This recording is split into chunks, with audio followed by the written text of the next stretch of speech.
뉴욕 증시, 애플 등 기술주 부진 속의 혼조, 나스닥 0.9% 하락 마감. 뉴욕 증시는 애플을 비롯한 기술주들이 부진한 가운데 혼조세를 보였습니다. 7일 뉴욕 증권거래소에서 다우존스 30 산업평균 지수는 전장보다 57.54포인트, 0.17% 오른 34,500.73으로 거래를 마쳤습니다. 스탠더드 앤드 푸어스 S&P 500 지수는 전장보다 14.34포인트, 0.32% 하락한 4,451.14로, 나스닥 지수는 전장보다 123.64포인트, 0.89% 밀린 13,748.83으로 장을 마감했습니다. 다우지수는 3거래일 만에 상승했고, 나스닥 지수는 애플 등의 주가 약세에 나흘 연속 하락했습니다. S&P 500 지수는 3거래일 연속 떨어졌습니다. 투자자들은 애플을 비롯한 기술주들의 주가 하락세와 연방준비제도의 추가 긴축 우려 등을 주시했습니다. 연방준비제도가 연내 추가 긴축에 나설 수 있다는 우려에 최근 들어 국채금리가 오름세를 보이면서 기술주가 하락 압력을 받고 있습니다. 이날 국채금리가 하락세를 보였으나 기술주를 끌어올리는 데는 실패했습니다. 미국의 금리 선물 시장에서 트레이더들은 연준이 11월에 금리를 0.25%포인트 이상 인상할 가능성을 40% 이상으로 보고 있습니다. 이는 앞으로 나오는 물가와 고용 지표에 따라 추가 긴축 가능성이 여전히 열려 있음을 시사합니다. 이날 발표된 주간 실업 지표가 2월 이후 가장 적은 수준으로 떨어지면서 고용이 여전히 견조하다는 점을 시사했습니다.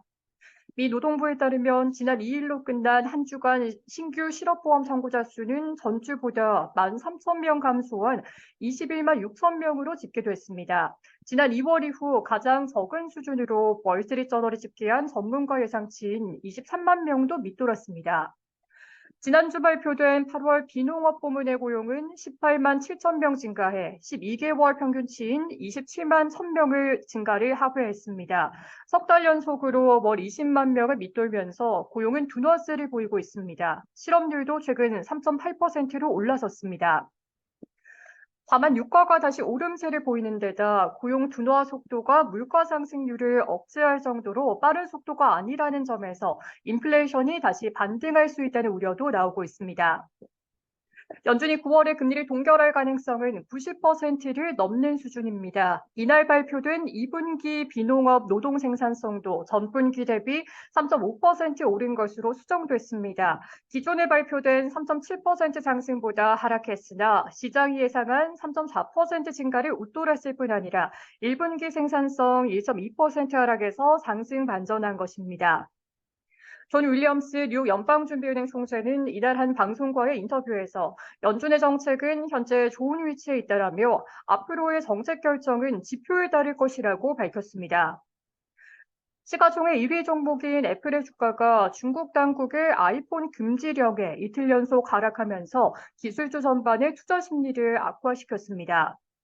애플 주가는 3%가량 하락했습니다. 전날에도 애플 주가는 3.6%가량 하락했습니다. 이틀간 애플 시가총액은 2천억 달러가량 줄어들었습니다.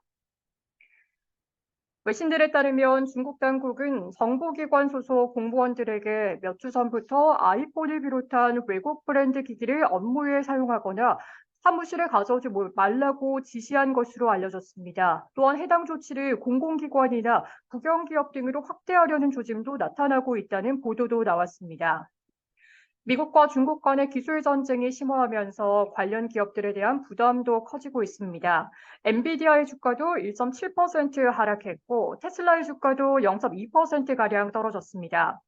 S&P 500 지수가 S&P 500 지수의 기술주가 1.6%가량 하락하며 약세를 주도했습니다. 자재와 산업, 에너지 관련주가 하락했고 유틸리티와 부동산, 임의소비재와 헬스, 필수소비재 관련주가 올랐습니다. 제너럴 모터스의 주가는 전미 자동차 노조와의 임금 협상이 실마리를 찾지 못하면서 1% 가까이 하락했습니다. 기업용 인공지능 소프트웨어 업체인 C3AI의 주가는 실적 전망에 대한 실망으로 12% 이상 하락했습니다. 게임스톱의 주가는 실적이 예상치를 웃돌았다는 소식에 0.7% 상승했습니다. 루시드 그룹의 주가는 중국 내 자동차 판매를 모색하고 있다는 소식에도 2% 이상 하락했습니다. 미국 증시 전문가들은 지표에 따라 연준의 추가 금리 인상 가능성이 커지면 금리 인상 종료를 기대해왔던 주식시장이 부정적일 것으로 예상했습니다.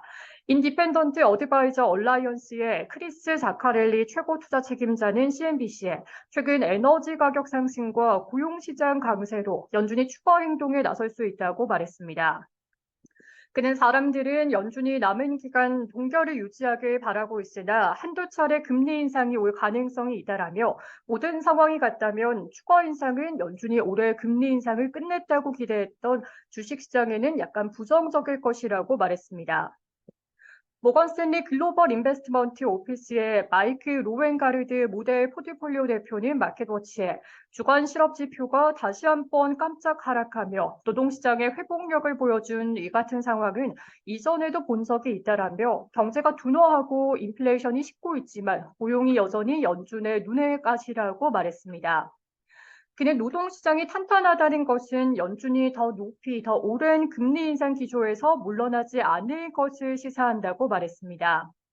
시카고 상품거래소 패드워치에 따르면 연방기금 금리 선물 시장에서 마감 시점 연준이 9월 회의에서 금리를 동결할 가능성은 93%에 달했습니다. 11월까지 금리를 동결할 가능성은 55.5%를 기록했습니다. 시카고 옵션 거래소 변동성 지수는 전장보다 0.05포인트, 0.35% 하락한 14.4를 나타냈습니다.